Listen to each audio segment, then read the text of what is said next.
Welcome to the Real Estate Equation. I'm Ian Mayer with I Am Home Inspections. I'm here with the lovely Liz Bushman of the Bushman team at Academy Mortgage. And today we're going to talk about marketing. Yay, marketing. Marketing's my favorite. Without it, where would we be?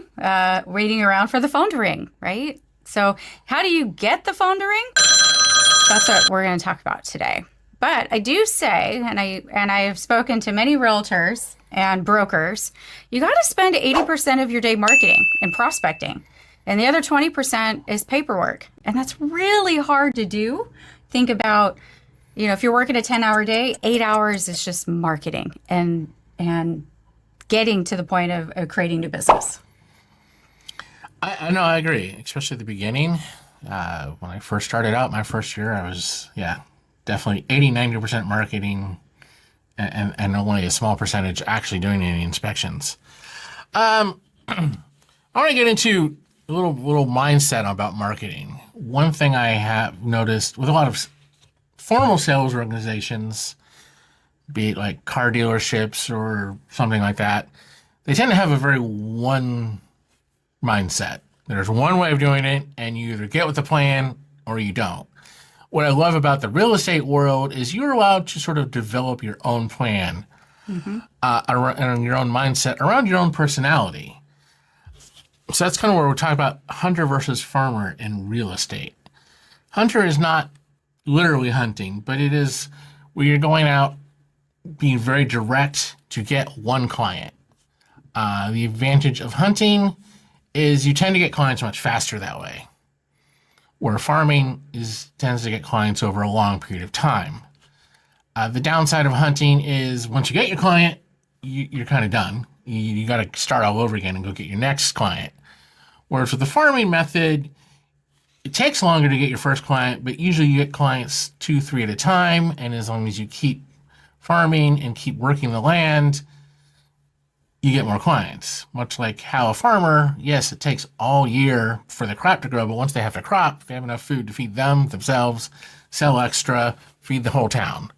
Whereas a hunter goes out, hunts, gets enough food to feed his family for a couple days, and then you got to start over again. So that's kind of where the two terms come from. So hunter methods, cold calling. Realtors love cold calling, unless you don't love cold calling. No, they don't. Some love cold calling, and that's very hunter mentality. It is a hunter mentality. Door knocking, very hunter mentality. Funny story about door knocking is one of my neighbors was selling her house. She asked me for recommendations. I recommended her 3 real estate agents based on their reputation and my thinking they would get along with her. And she didn't use any of them. She used the agent who door knocked her. So door knocking does work. It does work, yes. Open house events, again, that's you're going after directly to consumers. Target marketing, targeting online ads. I would definitely say online tends to be more farming, but if you're targeting very specific people with paid ads, that would definitely be more hunting. And direct mail campaigns, very expensive, but works. There's an agent in my area, and without fail, every 2 weeks I get a postcard from her. Very expensive, but it works for her. And I've talked to her about it, and it's great. But that's very going direct. You're trying to get someone. And like I said, that will get you someone much quicker than these other methods. But the issue then is you got to start all over again every time you close a sale. Mm-hmm.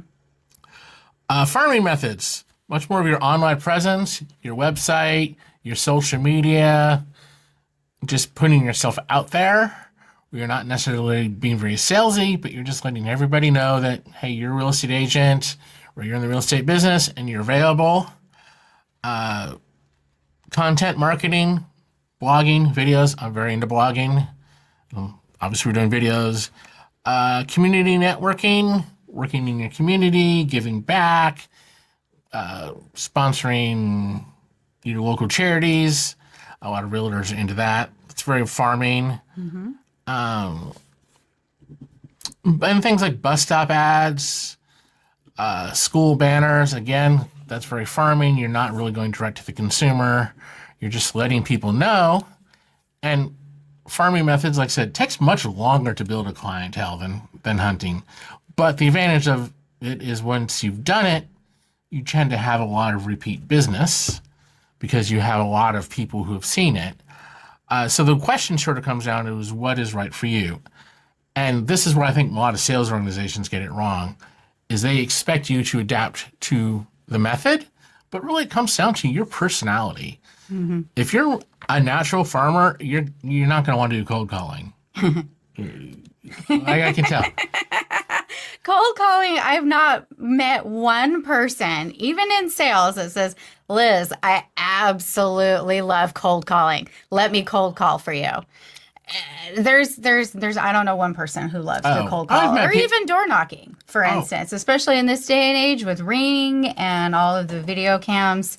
Nobody wants to be bothered. So we can say that you're definitely a farmer. I do know agents who love cold calling and love door knocking, and for them it works. Sure. And the thing is, it works for them because that's their personality. If you're a natural hunter, you're going to find farming boring, and you're going to find it not exciting enough. You're not going to love the lack of thrill, and you're going to get bored.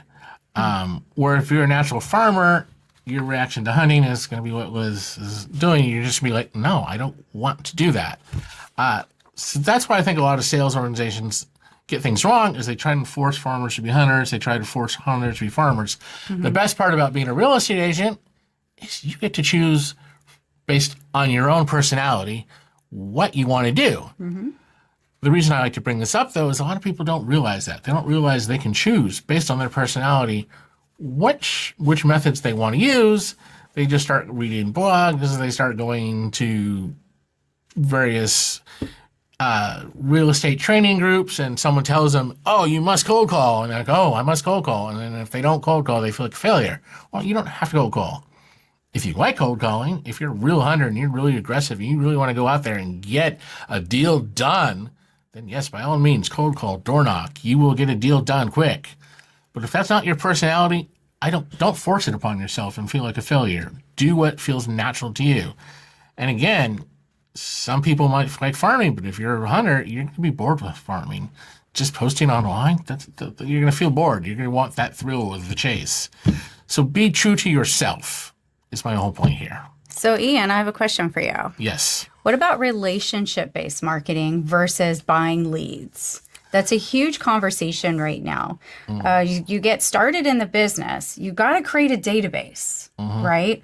So all of your marketing is honing in on your database, and that database is usually filled with people that you know, and they know you, and they already have a warm connection with you, whether that's a family or a friend, or family and friends, or people that you already service or you go to for services. And so creating a relationship-based marketing and asking for the business and asking for referrals, that actually is I don't know if that would be a hunter or a farmer, but I've known that to be very, very successful too.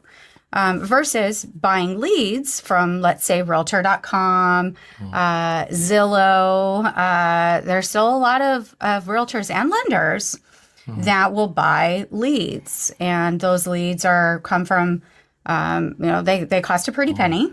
They're not always guaranteed, but usually you have a return on your investment. You're going to pay X amount of dollars to get X amount of leads, and you only need to close X amount of transactions to break even and then start profiting. So there's a lot of folks I know that are like, nope, I'm not cold calling, I'm not door knocking, but I'm gonna use my sphere of influence, or I'm gonna buy leads to get started. It's kind of like the old hairstylist, right? You go to beauty school, esthetician school, that's what they call it now. I think beauty school dropout from Greece, right? Now we're really dating ourselves. Everybody loves Grease. It's a musical. It's fantastic. Yes. You Olivia Newton-John and John Travolta. They're amazing. However, you're that person that went or you're a realtor and you went to school and you passed your test. Now, what are you going to do with it? So you have to create your sphere of influence. You have to create your database. You have to start from somewhere. And I've talked to actually some realtors, and they're like, just getting out there, just getting started. And I go, well, where's your database? And they go, well, I already have X amount of people in my family that are already in the business. They're not going to use me. And you go, oh. So what would we say to somebody like that?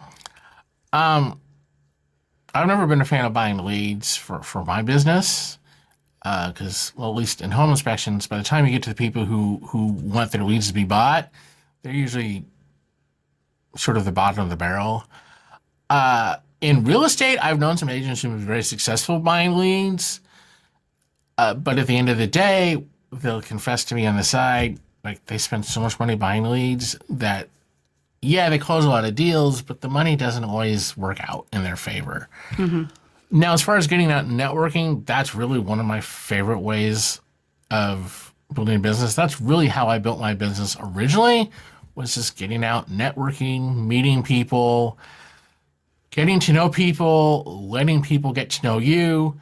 You know, the old adage, it's not what you know, it's who you know. And really, and this came from John Bermuda Schwartz, the drummer for Al Yankovic's band, who told me, no, it's not who you know, it's who knows you. Yes.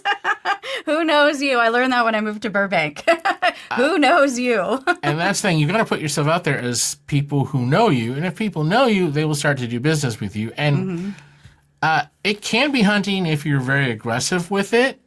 But it can also be farming if you're a little more how I am. I just go out there, I meet people, I let them know I am here, I do some follow-up, and I just let people get to know me, and I get to know them, and we build trust, and we build relationships. And it takes a bit longer, but it really does pay off, and that is really how I've built a successful business over the last 10 years. I am right there with you. Relationships are the key groundwork to your success, the foundation, the step one, where you should start. The hairstylist mentality always brings me back, though, because they have to usually start from somewhere, and they have to start working somewhere, right? Because out of the garage or the extra bedroom, we're not in COVID anymore, right? So they're back in the salons. But Fantastic Sam's was always a great way for friends of mine to get started and build that book of business. And they create, those walk-ins turn into customers for life. So turning your clients, your one client that you may have gotten through a hunter method, through cold calling, door knocking, ask for the business, because that one person can then turn into 3 or 4 referrals.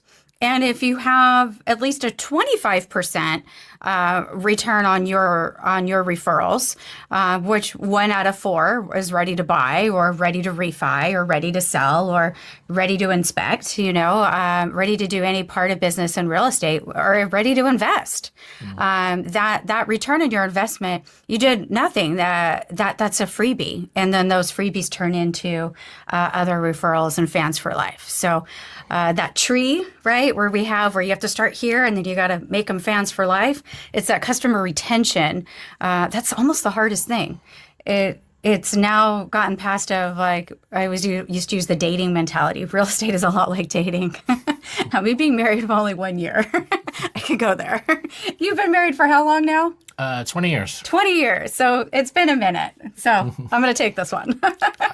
Real estate's a lot like dating. So you have, you get past the get to know you part, and then your relationship is either going to work or it doesn't. And finding the right one and finding the customers that you can maintain and work on that relationship. If it blossoms into a marriage, whether that's 20 years or I've been married now 1 year, yay. It's retaining that and working on that relationship. And that's kind of like your database. You got to work on your database and call your past clients and say, hey, Ian, how's it going? What's new? How can I help? Yeah, I always say, ABM, always be marketing, because it's a thing. It never stops. Everything every day is a marketing opportunity. It's just posting on social media, just reminding people that you're here and what you do, because people get distracted and people will forget. Yeah, All absolutely. Right. So what strategies do we know that obviously that we've talked about already? We got success stories. Do you have any success stories you want to share? My success story has always been networking, and then social media has always been big for me, and we'll probably do a whole future episode on just on social media. Okay. Those are my two big. Those are what's always worked for me. Banner ads, I've seen work for an agent. There's an agent locally, and he has banners on every corner within a very defined area. He doesn't put them willy-nilly. He really plans out where the banners are going to be, close together in a very specific area. He doesn't go outside that target area, and he does really well with that. Awesome. And what are the banners, or I should say, are they yard signs or banners? Yeah, on schoolyards. Schoolyards. Oh, okay. Yeah, I've seen those on the fences. You drive by, and there's usually 3 or 4 realtors on there. Couple of small businesses in the area. Those are. I had one. I didn't get any leads off of it. Yeah, thing is, I think with a lot of things like that, you can't toe dip. You can't just do a little bit. You either have to go all in or don't bother. Yeah. Yeah, and participate at that elementary school. That's huge. So, you can place a banner up and hope that they call you, but you got to be present, right? So if you're going to target a bus stop, I'm not saying hang out at the bus stop, or you can. You can say, hey, that's me. But you can, you have to be present in the community. And I think it's also taking that to the next level. So let's spend the money and the expense on a lot of the print advertisements. I get calls for magazines. Do you get calls to advertise in magazines? Oh, I get calls to advertise in magazines, but do people read magazines anymore? I know that, and I feel bad telling them no, because who reads magazines anymore? But there's usually, another benefit. They'll say, oh, we have an online, website that has, we'll put you on a banner ad, But the ways of press releases in newspapers, we don't know who gets a newspaper. So a lot of things have changed, and there are things that have adapted. Social media is a great way. It's free usually, unless you're printing ads. But a lot of it is exposure, and then you have to follow up on that exposure in order for it to work. Be present. Exactly. All right. Well, this has been Marketing for 2024. What's your marketing plan for 2024? Hope you get it together, and leave us a comment. This is Ian with I Am Home Inspections that matter for people who care. 818-298-3405. And I'm Liz Bushman with the Bushman team at Academy Mortgage. Our service is the difference. You can reach me on Instagram at Home Loans for Heroes, or text me at 714-478-7920. And I'll have 25 years in the business this year. So pretty excited to say 25. I was born yesterday. Okay. Thank you for listening and watching.